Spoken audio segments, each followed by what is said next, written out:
Good morning students. तो आज की क्लास में हम पढ़ने वाले हैं कोरियोलिस बल का प्रभाव, और उसके अंदर जो केस आज हम पढ़ेंगे वो है आपका पृथ्वी पर ऊर्ध्वाधर नीचे की ओर गिरते हुए पिंड पर कोरियोलिस बल का प्रभाव। तो लास्ट क्लासों में हमने अध्ययन किया अच्छे से कि कोरियोलिस बल क्या होता है। यानी कोरियोलिस बल अगर घूर्णी निर्देश तंत्र में कण है वो गतिशील है तो उस पर जो लगने वाला बल है वो क्या कहलाता है, कोरियोलिस बल। ठीक है। और इसके कोई पृथ्वी की सतह पर क्षैतिज पर स्थित था तो उस कण पर कल अपन ने अध्ययन वो किया था। आज की क्लास में हम क्या पढ़ने वाले हैं, तो ऊर्ध्वाधर नीचे की ओर गिरते हुए कण पर कोरियोलिस बल का प्रभाव। तो ऊर्ध्वाधर नीचे की ओर दो केसेज अपने को इसमें पढ़ने हैं। एक नीचे से ऊपर जब फेंका जाता है तो अलग केस रहता है। पहले हम पढ़ेंगे ऊर्ध्वाधर नीचे की ओर, यानी स्वतंत्रता पूर्वक कोई वस्तु है यहाँ पर है। जैसे मैं कहूँ कि टेबल है कोई या मेरे हाथ में ही चौक है और ये चौक है, इसको गिरा दिया जाए यहाँ से, तो यहाँ से गिरती है तो यहाँ से स्वतंत्रता पूर्वक नीचे गिरेगी। और इस स्थिति में कोरियोलिस बल है वो कैसे इस प्रकार ये करेगा। तो ये चीज़ अपने को इसमें पढ़नी है। क्या इसमें काम में आना है, तो कोरियोलिस बल हमने पढ़ा था, क्या मान होता है उसका, तो उसके लिए हमने कहा था कि एफ सी का जो मान होता है तो उसमें माइनस का 2m omega cross v dash, ये वाला मान है, ये अपने को इसमें चाहिएगा, ओमेगा क्रॉस वी डैश। अगर a यानी इसका त्वरण का घटक काम में लिया जाए कोरियोलिस का, तो वो क्या आ जाता है, omega cross 2 omega cross v dash. कल हमने ज्ञात किया था। अब यहाँ पर क्या तो ओमेगा है और क्या वी डैश है, तो ओमेगा तो वही मान है ओमेगा, तो ओमेगा सदिश क्या होता है, ओमेगा कोस लेमडा इंटू के डैश के प्लस ओमेगा साइन लेमडा, क्या था ये जे डैश केप था शायद, जे डैश केप और ये के डैश केप। इस प्रकार से ये मान अपने पास में था।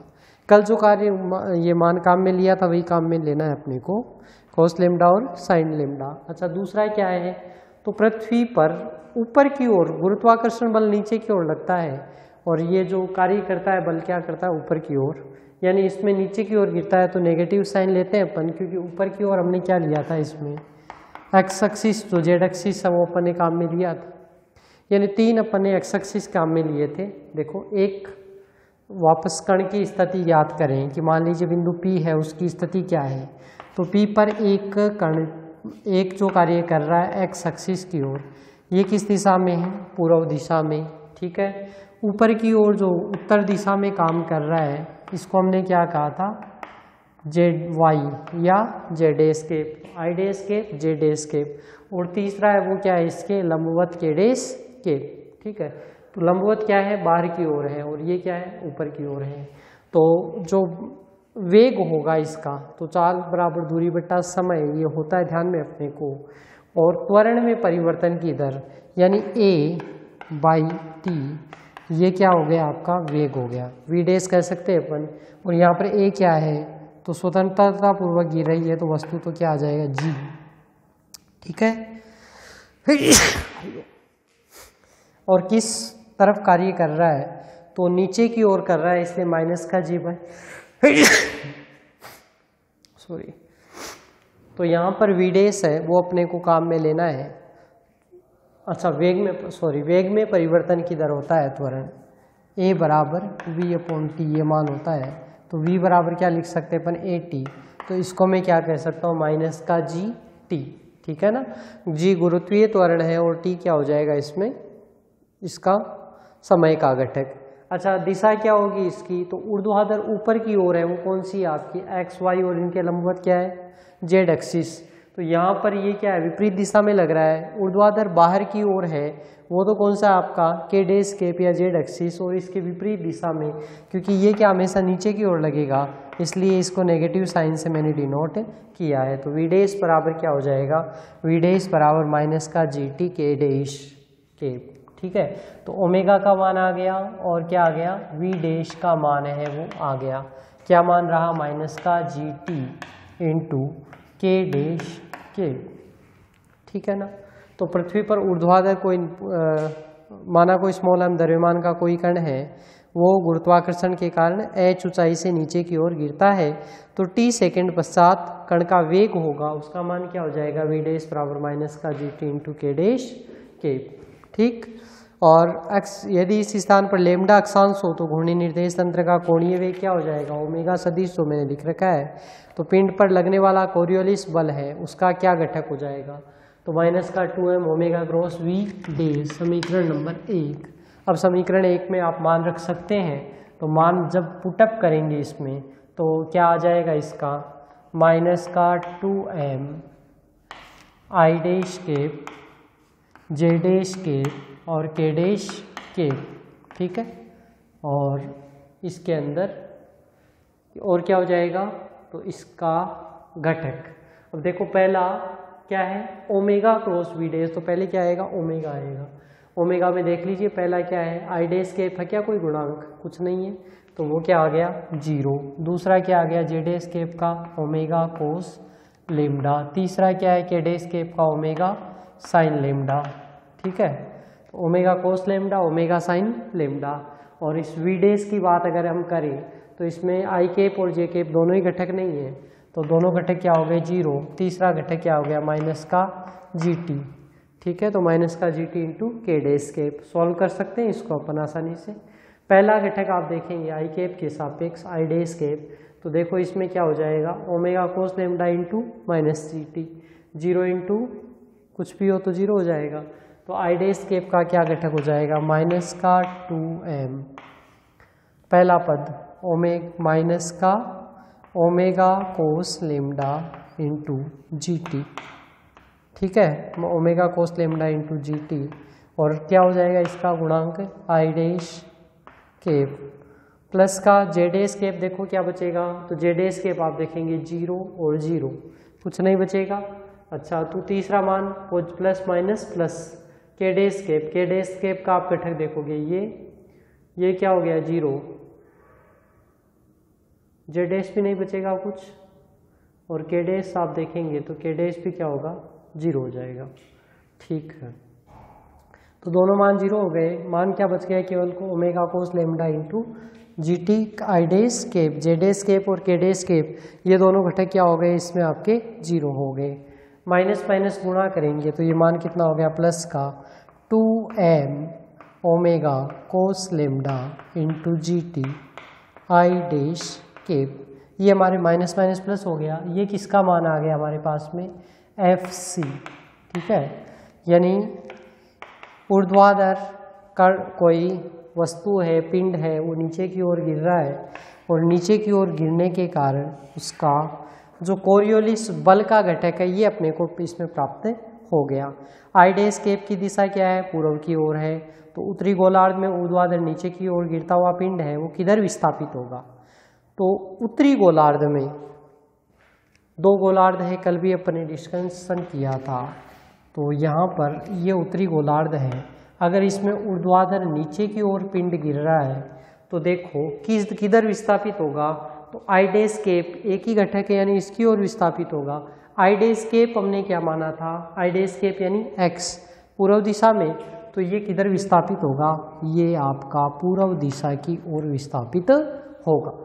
ठीक है ना, तो ऊर्ध्वाधर यानी आपका जो कौन सा ऊपर वाला होम जो स्पेयर है, ऊपर वाला स्पेयर इन द सेंस क्या कह सकते हैं, उत्तरी गोलार्ध। उत्तरी गोलार्ध में अगर कोई पिंड गिरता है तो वह किधर होगा, वो आपका किधर विस्थापित होगा, पूर्व दिशा की ओर विस्थापित हो जाएगा। क्लियर, तो ये हमने इसके बारे में पढ़ा है। अब इसमें ये तो केवल बल का घटक पूछे तब तो ठीक है, लेकिन अपने को क्या करना रहता है, अक्ष तक पूछता है, यानी विस्थापन तक का वो कार्य है वो पूछता है, यानी इसका 2 बार और अपने को क्या करना पड़ेगा, अवकलन करना पड़ेगा। ठीक है ना, समाकलन 2 बार समाकलन और कर देंगे। तो ये आई होप आपको क्लियर समझ में आ गया होगा। तो इससे आगे का कार्य है वो हम इसमें करते हैं। चलो इधर कर लेते हैं। ये मैं हटा रहा हूँ यहाँ से ना, ठीक है। तो FC का मान आ गया, FC F बराबर क्या होता है, न्यूटन का द्वितीय नियम काम में लेते हैं, F बराबर क्या होता है m इंटू ए, ध्यान में है m इंटू ए, ये कहाँ काम में लेंगे इसमें, c है तो m इंटू ए सी, कोरियोलिस त्वरण का घटक कितना हो गया 2m omega cos lambda G T. आई डेज केप है, एक ही दिशा है, उसकी बात हमने कर ली तो मैंने दिशा वाला हटा दिया झंझट। m से m क्या हो जाएगा, कैंसिल हो जाएगा। इसको क्या लिख सकता हूँ dv बाई डी टी, ठीक है, dv बाई डी टी बराबर 2 omega cos lambda g into T. Clear. अब इसका हम क्या कर दें, समय के सापेक्ष एक बार अवकलन कर दें, ठीक है, सॉरी समाकलन कर दें। तो समाकलन अगर हम कर देते हैं तो इसका समाकलन क्या हो जाएगा dv बाई डी टी, समय के सापेक्ष समाकलन आप करेंगे तो इधर ये dt, इधर तो क्या हो जाएगा dt, और dt से dt क्या कैंसिल हो, क्या हो जाएगा v, ठीक है, और यहाँ पर क्या माना जाएगा तो 2 omega cos lambda g into t square by 2, ठीक, प्लस का समाकलन नियतांक c, या मैं कह देता हूँ c1, ठीक है। अब इसमें देखो जी टी स्क्वायर 2 से 2 क्या हो जाएगा, कैंसिल हो जाएगा, तो v बराबर omega cos lambda G T square plus c1। t बराबर 0 पर स्थिति क्या है, तो t बराबर 0 पर हम क्या कहते हैं, t बराबर 0 पर कण कहाँ था, तो t बराबर 0 पर कण पिंड आपका था यहाँ पर ऊपर स्थित था, ऊपर स्थित था यानी ये क्या था, स्थिर अवस्था के अंदर था, तो स्थिर अवस्था में था तो ये मान क्या हो जाएगा इसका 0, ठीक है ना, क्योंकि वेग क्या है t बराबर 0 पर ये स्थिर है तो वेग क्या है 0 है। तो t बराबर जब 0 हो तो t बराबर 0 पर जब आप पुट करेंगे तो v बराबर 0, तो t बराबर 0 पर तो v बराबर 0 यानी क्या हो जाएगा c1 बराबर क्या हो जाएगा आपका 0। ये समाकलन नियतांक का मान अपन ने ज्ञात कर लिया। प्रारंभिक स्थिति t बराबर 0 किया तो v क्या हो गया 0, यानी c1 बराबर क्या हो गया 0 हो गया। क्लियर। तो आपका अब ये मान क्या हो गया v का मान क्या हो गया omega cos lambda G T square, ठीक है। अब इसका एक बार और समाकलन कर ले हम, ठीक, तो ये आपको इधर तो ध्यान में आ ही गया, मैं इसको हटा दूं यहाँ से। और अगर इसको हम सोल्व करें तो क्या मान आ जाएगा अपने पास में, omega cos lambda G T square आ ही गया, v बराबर, और v को क्या लिख सकता हूँ dx बाई डी टी बराबर omega cos lambda G T square. वही बात फिर से किसके सापेक्ष समाकलन कर दो, इसका समय के सापेक्ष समाकलन कर दीजिए तो dt, ये यहाँ से हट जाएगा और ये क्या हो जाएगा dt, ठीक है। तो यहाँ से क्या हो जाएगा dx का क्या हो जाएगा x, और ओमेगा कोस लेमडा इसका क्या हो जाएगा ओमेगा कोस लेमडा तो क्या है कांस्टेंट है g, पूरा कांस्टेंट है। टी स्क्वायर का क्या हो जाएगा टी क्यूब बाई 3 प्लस का c2, दूसरा समाकलन नियतांक आ गया।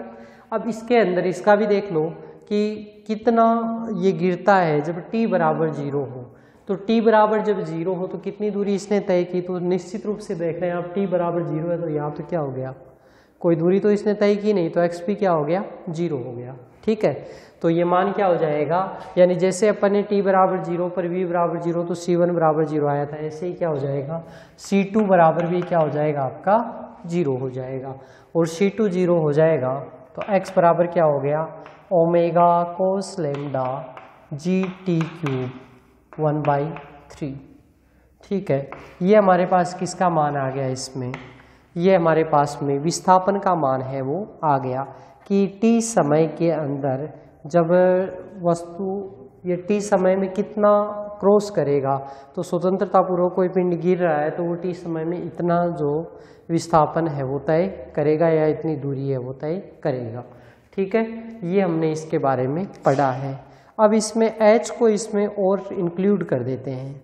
किस प्रकार से करेंगे, हम कह देते हैं कि देखो भाई ये जो पिंड था ना ये धरातल से कितना था, तो हम कहते हैं कि ये h ऊंचाई पर स्थित था, स्मॉल h ऊंचाई है उस पर स्थित था, ठीक है। अब h ऊंचाई पर मान लीजिए पिंड स्थित है तो h ऊंचाई से गिरेगा और h ऊंचाई से गिरेगा तो पिंड के गिरने में कितना समय लगेगा। तो हम इसमें फिर क्या करेंगे, जो आपका न्यूटन का द्वितीय गति का द्वितीय नियम है वो काम में लेंगे, और वो क्या होता है, s बराबर ut plus half at square. ठीक है, तो h बराबर उससे क्या माना जाएगा। अच्छा ये तो चलो कोई दिक्कत नहीं है, अब इसको हटा देते हैं फिर से ऊपर।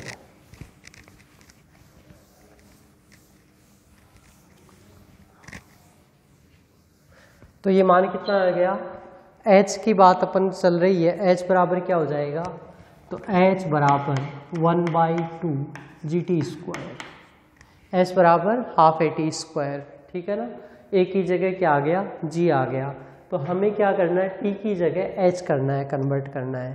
ठीक है, क्योंकि वेरिएबल टर्म नहीं रखना चाहते अपन उसमें, तो t का मान क्या हो जाएगा, t बराबर 2h/g to the power 1/2, t बराबर √2h/g। ठीक है, और ये मान हम कहाँ रखेंगे, इसके अंदर रखेंगे। तो देख लो मान कितना आ जाएगा, x बराबर 1/3 omega cos lambda g into 2h/g to the power 3/2। ठीक है ना, 3 यहाँ पर था और 1/2 तो 3/2, तो 1/3 omega cos lambda g into 2h/g to the power 3/2 हो गया क्लियर। अब इसको आप सॉल्व करें आगे यहाँ पे, तो यहाँ पर ये मान जो आ जाएगा देखो √2, 3/2 है तो 2 कॉमन ले सकते हैं क्या इसमें, क्योंकि 1.5 है तो इसको क्या लिख सकता हूँ मैं, इस प्रकार से भी लिख सकता हूँ। अच्छा 2/g को अपन कॉमन ले लेते हैं, इसको इस प्रकार से भी तो लिख सकते हैं, ये देख लो ना, 2h/g into 2h/g to the power 1/2, 3/2 था तो 1/2 प्लस 1 प्लस 1/2 क्या हो गया, 3/2 हो गया। ठीक है, तो यहाँ से क्या कैंसिल हो जाएगा, g आपका है वो कैंसिल हो जाएगा, और ये क्या मान रह गया 2/3 h omega cos lambda into √2h/g। ये हमारे पास किसका मान आ गया, अगर h के इस प्रकार से भी हम इसको लिख सकते हैं। ठीक है ना, 2/3 h omega cos lambda √2h/g। उपरोक्त समीकरण है ये किसको व्यक्त करता है, आपके उत्तरी गोलार्ध में h ऊंचाई से गिरते हुए पिंड के पूर्व दिशा में विस्थापन को व्यक्त करता है। अगर दक्षिणी गोलार्ध में h ऊंचाई से गिरता हुआ पिंड समान विस्थापन से किधर विस्थापित होगा, तो देखो उत्तरी गोलार्ध की बात चल रही है, तो हम कह रहे हैं उत्तरी गोलार्ध में ये किधर विस्थापित होगा, पूर्व की ओर। तो दक्षिणी गोलार्ध है, दक्षिण इसका विपरीत, तो पूर्व का विपरीत क्या होता है, पश्चिम। तो दक्षिणी गोलार्ध होगा उसमें किधर विस्थापित होगा, ये पश्चिम दिशा में विस्थापित होगा। ठीक है, इस प्रकार हमने किसके बारे में पढ़ा है आज की क्लास में, पृथ्वी पर ऊर्ध्वाधर नीचे की ओर गिरते हुए पिंड पर कोरियोलिस बल का प्रभाव। तो आई होप ये आपको क्लियर से समझ में आ गया होगा। ठीक है, अब अपन इसमें आगे का टॉपिक पढ़ते हैं। इसमें एक और डेरिवेशन इसका और बचा है, वो हम नेक्स्ट क्लास में करेंगे क्योंकि अभी अपने पास इतना टाइम नहीं है। अभी अपन पढ़ लेते हैं फोको लोलक के बारे में। ठीक है ना, फोको लोलक या फोकाल्ट्स पेंडुलम क्या होता है।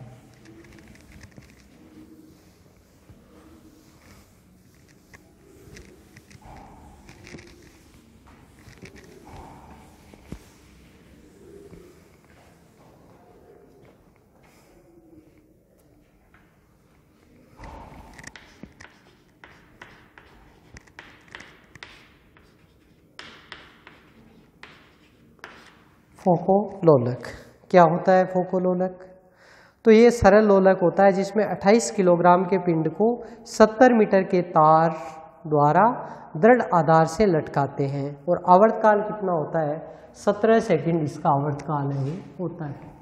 तो सामान्यतया क्या कह रहे हैं हम, ये कितने का भार है, 28 किलोग्राम का भार है और 70 मीटर ये इन्होंने फिक्स रखा, इसको हमने कसकर बांध दिया। यानी फोको लोलक है क्या, सरल आवर्ती दोलक। ये सीधी सरल भाषा में हमने समझा। क्या होता है, इसकी विशिष्टता क्या है, तो 28 किलोग्राम का भार है और 70 मीटर की डोरी, यानी कितनी लंबी डोरी होगी कल्पना कर सकते हैं आप। अब इसको क्या किया, जगह जगह पर इसको रखकर प्रेक्षण किया गया। अच्छा, इसका आवर्तकाल होता है, तो इसका एक आवर्तकाल होता है, वो क्या होता है 17 सेकेंड होता है, ठीक है ना। यानी 17 सेकेंड में क्या करेगा, ये इसको क्रॉस कर जाएगा वापस अपनी एक आवर्तकाल, यानी एक आवर्तकाल पूरा करके वापस अपनी प्रारंभिक स्थिति पर आ जाएगा। अब ये जो साइंटिस्ट थे फोको, इन्होंने इसको अलग अलग जगह पर इसकी स्थिति को देखा और इसके बाद में कुछ डिसीजन दिए। अलग अलग स्थिति, जैसे दोनों तो ध्रुवों पर लेकर गए वो इसको, और एक भूमध्य रेखा पर इसको देखा। और इसमें अब फर्क किस पर पड़ेगा, तो भूमध्य रेखा पर लेमडा क्या हो गया 0 डिग्री, ध्रुव है तो कितना हो गया 90 डिग्री, ठीक है। तो इसके द्वारा किस प्रकार से परिवर्तन आया वो अपन देखेंगे, यानी लेमडा का टर्म है वो इसमें इंट्रोड्यूस होने वाला है, ठीक है ना। तो जब लोलक को पृथ्वी के ध्रुवों पर दोलन गति करवाते हैं तो पृथ्वी के कोणीय वेग ओमेगा वह गोले के वेग वीडेश से बनने वाले तल के लंबवत दिशा में कोरियोलिस बल लगता है। अभी अभी अपन ने पढ़ा था, एक तो ओमेगा और एक वीडेश, ठीक है ना। ओमेगा तो क्या है, इसका कोणीय वेग है, और वीडेश क्या है, इसका साधारण वेग है। तो इन दोनों के प्रभाव से कौन सा बल लग रहा था, अभी अपन ने डिफाइन किया था, कोई स्वतंत्रता पूर्वक गिरती है वस्तु, तो स्वतंत्रता पूर्वक गिरती है तो नहीं गिरने वाली पर भी कोरियोलिस बल तो कार्य करेगा ही ना भाई। उसमें तो गिर रही थी, इसमें गिर नहीं रही है, तो बंधी हुई है, लेकिन गति तो कर रही है वस्तु, यानी पिंड गति कर रहा है, तो गति करेगा तो उस पर क्या करेगा, कोरियोलिस बल है वो लगता है। और किसके कारण होगा, तो दोनों के प्रभाव से लगेगा, क्योंकि हमें पता है Fc बराबर क्या होता है 2m omega cross v dash होता है, ये हम जानते हैं, ठीक है ना। तो इसके परिणामी जो है वो अपने को इसमें प्राप्त होगा, ठीक है।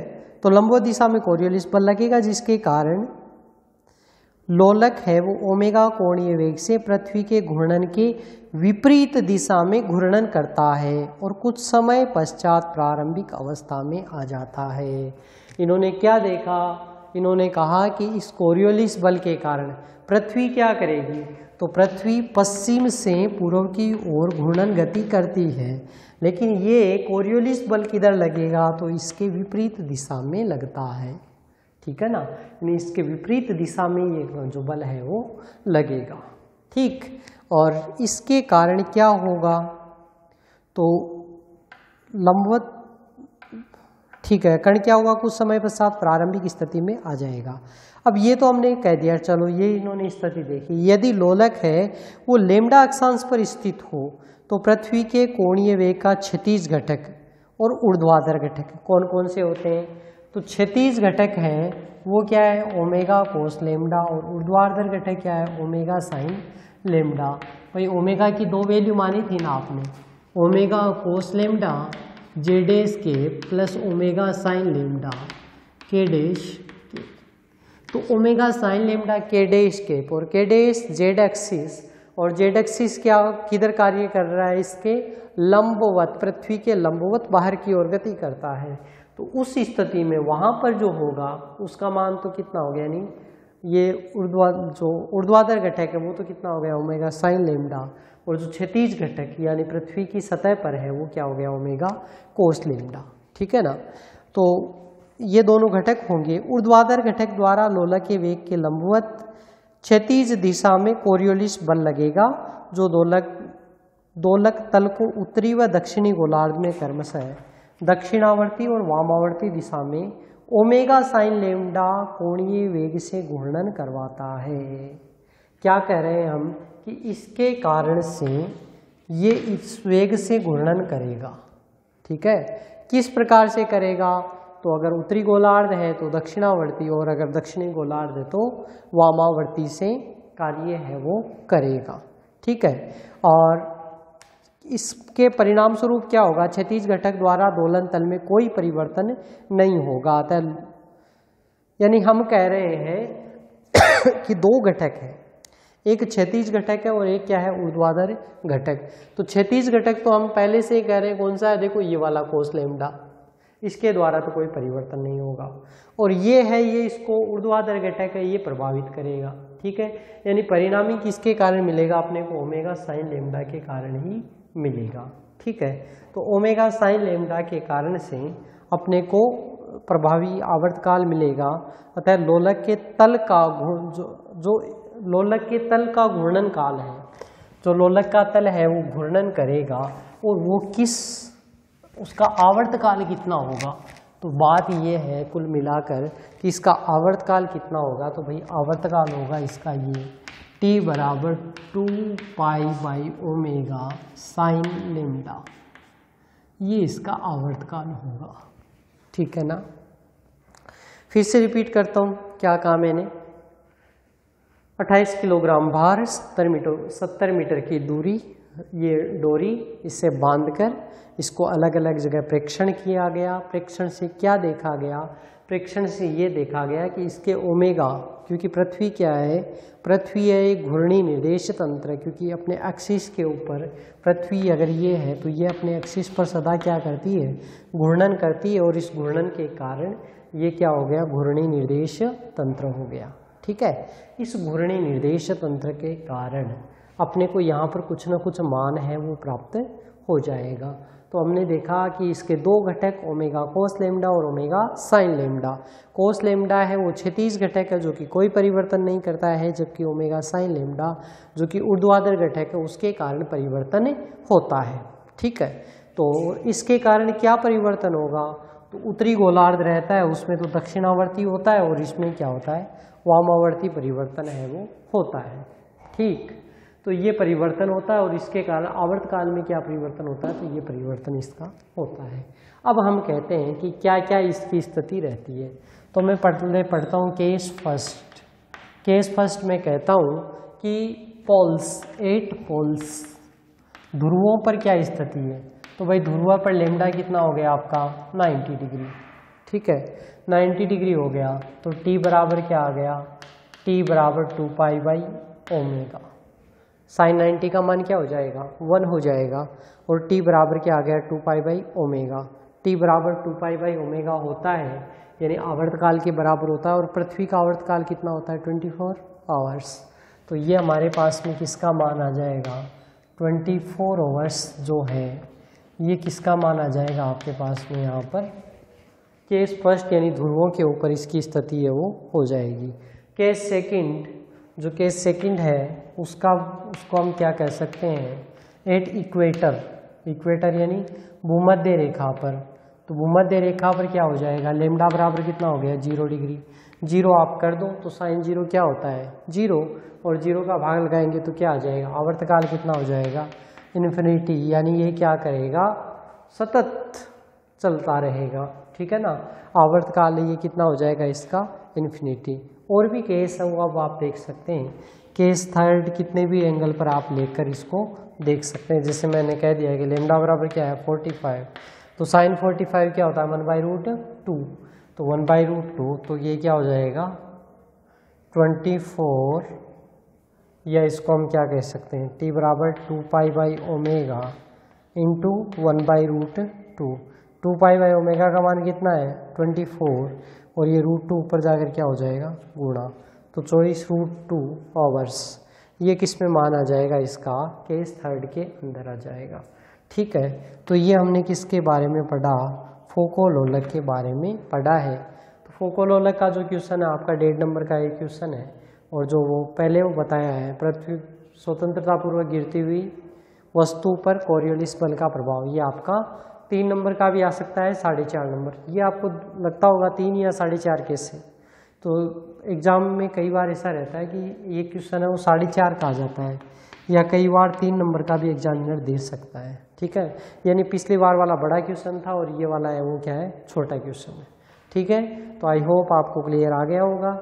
तो अपन ने आज की क्लास में क्या क्या पढ़ा है? तो पृथ्वी पर स्वतंत्रतापूर्वक गिरती हुई वस्तु पर इसका कोरियोलिस बल का प्रभाव, और दूसरा हमने किसके बारे में पढ़ा है? फोको लोलक के बारे में। तो ये आप अच्छे से तैयार करेंगे, बाकी पढ़ेंगे नेक्स्ट क्लास में। Thank you.